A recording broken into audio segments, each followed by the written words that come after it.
welcome to Moster Does the Crossword. This is Moster. Thank you very much for coming along on this journey with me. Today's episodes discuss the New York Times crossword for Monday, August 9th. A little bit late. The reasons are not really germane to this, but c'est la vie. I doubt anybody was really hankering, but if you were, please accept my gratitude and my apologies.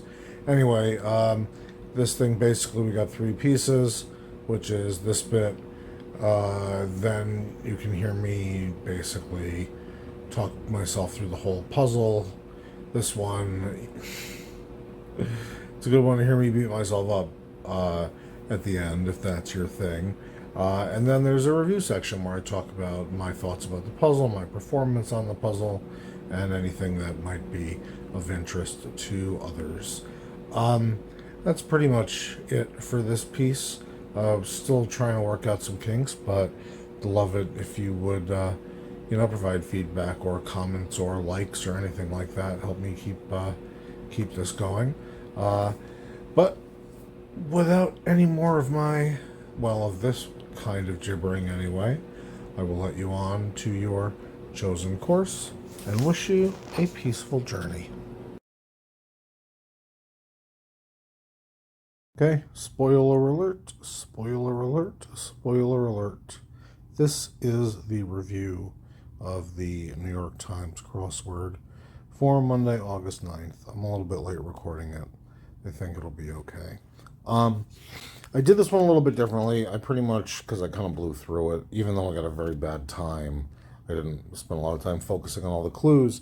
So what I did instead was I basically went through the whole thing afterwards and pulled out some things that I think are interesting. So there's probably a little bit more here than we might normally see. I don't think this practice is going to continue much past maybe Tuesday or Wednesday as the puzzles get more complicated.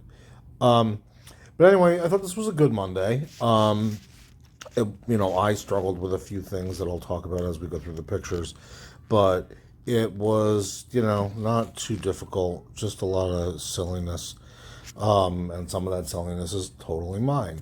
Anyway, not in any way, no how. Again, I'm going to kind of not blow through all these quickly, but this is just something that I remember my mother saying all the time, but I don't know how common it is.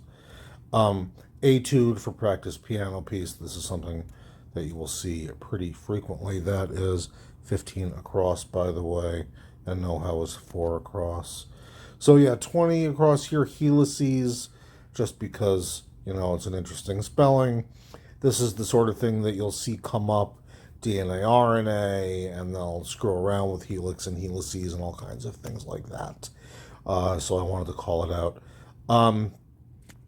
Whoops, wrong way. Tech here, private eye, quaintly. I guess it's just a contraction of detective. I had Dick here in the beginning because that's what it was in the olden times, what I remember it being from movies that I watched anyway. Iron Age, period in human history after bronze was supplanted. See, I don't know why I felt like bronze was after iron, maybe because bronze is an alloy. I don't know. But anyway, it was the Iron Age. Iron Age was after the Bronze Age.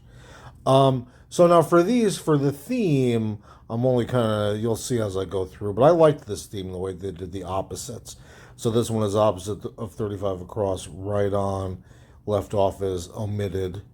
And that, I like that a lot. And this one in particular, because it's left to right, it's in the middle. It's kind of the big one, really. Child's Play, a breeze with a Z. I wanted to note that's 42 across. And Pyre for 44, which is the last thing that I got, which really was just whatever. I wasn't really in the right place yesterday. The next one here we have Lowlands, opposite of High Seas. And the clue for High Seas was where pirates roam. And there's also a minor thing because there's like oceans in a couple of places. But similarly here you've got underscores and overcomes in 56 and 17, respectively, and the clue for overcomes is gets passed. So that makes a lot of sense also. Place to go for the highlights, 58. I held on to this one because it's kind of a double pun. The highlights as in, you get your hair done and there are highlights, but also because there's gossip, and that's salon. And emo, 63 across. I only call this one up because you see it all the fucking time. They love to use emo punk, emo whatever, emo country sometimes. Just, when in doubt. And I kept reveilles because this is not a word that I know how to spell. And I did not spell it right the first few times, even though I kind of knew what it was. Oto for Nebraska native. This is another one I don't know other than to have gotten it right in a few crosswords. I don't know anything about the history of America. Certainly not before the 17th century. Anyway, Weston for Hilton competitor. Just another chain of chain of franchises, whatever you want to call it. And I highlighted this one here, 9 down, couch gags, visual jokes, and The Simpsons. I don't know, just because it has a little bit of sentiment for me, I guess. And Larks here, 13 down. Birds that do things just for the fun of it, again, because it's kind of a double pun there for a lark. And here, 22, Liberté, Égalité, Fraternité. I kind of thought that's what it was. Again, I wasn't totally sure about the spelling. And I also thought that it was possible that Haiti might have done something a little bit differently than France, but I guess not. It's interesting that they call it Haiti's motto. Maybe it's not France's actual motto. It was just what they said in the revolution. What the fuck do I know? Anyway, we're going this way. Sesh, informal get-together, short for session. This is another one that just, if you haven't seen it, you wouldn't even think about it. And I held on to sour cream in particular for some reason for enchilada topping, 34 down. I don't know why. It gave me a little bit of difficulty, but again, it's the sort of thing that you'll see a fair amount because they can mess around with it in a few different ways for whatever you want to call it. I don't know. Mexican-ish cuisine. Now, ping I put here, radar sound. I didn't really put it here for this. I put it here because I learned the other day, and this might actually come in handy, that the R in both radar and sonar stands for ranging, not like reflection or anything like that. So that's why I wanted to put that there to remind everybody, including myself, or to teach everybody, because I just learned/relearned it the other day.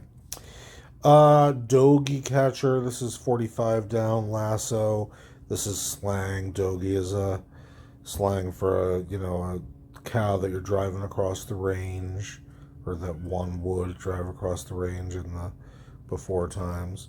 And induces to pull a prank. This is another one that I probably didn't need to put in here, but dares, it got me a little bit. I was again way overthinking it.